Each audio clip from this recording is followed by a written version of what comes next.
Hi guys, this is Emily Cupelli, and for today's video I started using my sweet scallops die set from Ariel to die cut this little pierced oval. Then I'll use this embossing folder from Xcut called Quilting. I will place my little oval exactly in the area where I want it inside of my embossing folder, and I will pass it through my Big Shot machine. Here you can see the nice dry embossed detail I got with my embossing folder. Then we'll get my fossilized amber distress ink and my round blending tool, and we'll add some color, especially on the areas that are raised, since I want to accentuate those dry embossed areas.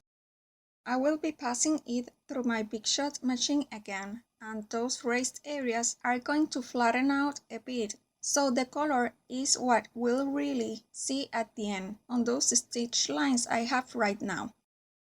Now I will place it again in my embossing folder, making sure to offset it a bit, and will pass it again through my Big Shot machine. I'll take again my fossilized amber and will go again all over my little oval.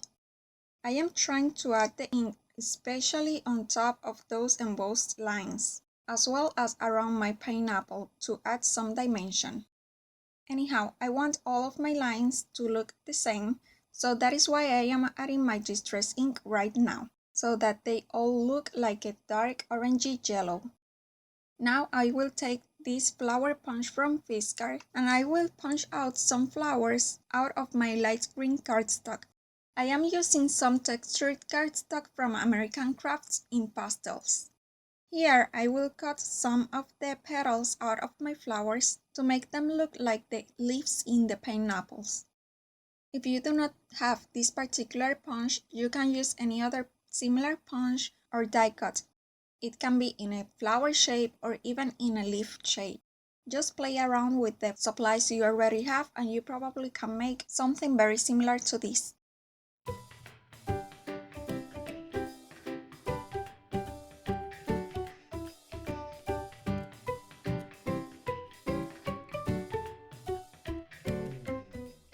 Here you can see all the sets of leaves I got. Now I will use my dotted runner adhesive from Scotch to stick my leaves together.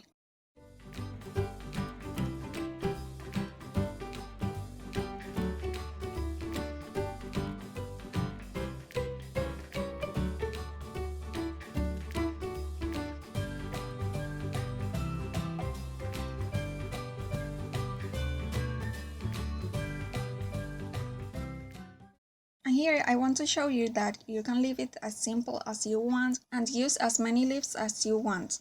You don't even need to use the embossing folder or the distress inks.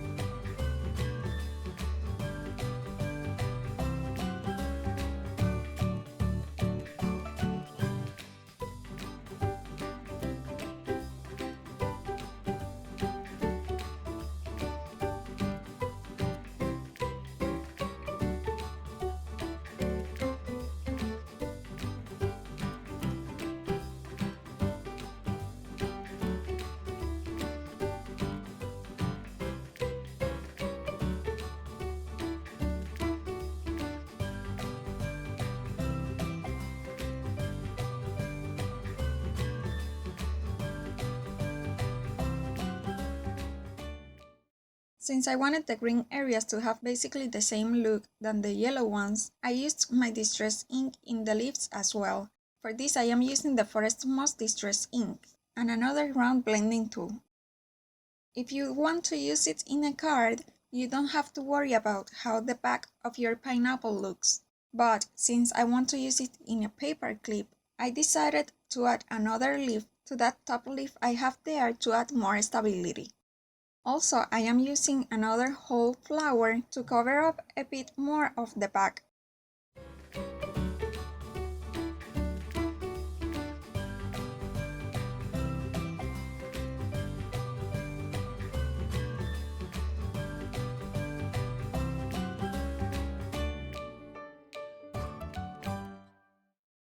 Finally, I put my pineapple together.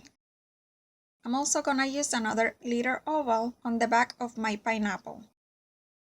As you can see, I added some dry adhesive and placed my paper clip where I want it.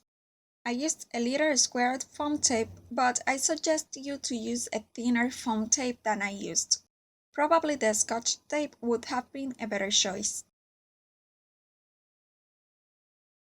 Here I want to show you another option to make the leaves of your pineapple. For that I'm using my Flamingo Together stamp set from Longfon, and I stamped it twice in a piece of cardstock, offsetting it the second time. Then I will fussy cut it however I want to.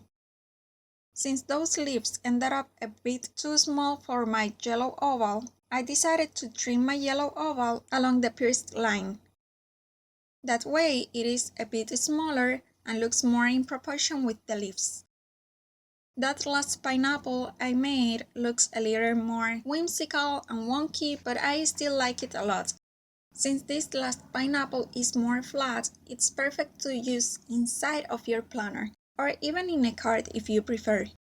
Well guys, that's it for today. I hope you enjoyed this video tutorial. Please give it a thumbs up if you did and subscribe to my channel if you're not subscribed yet. Don't forget to visit my blog to see the list of supplies and more close-up pictures. Here are some other video tutorials I hope you enjoy.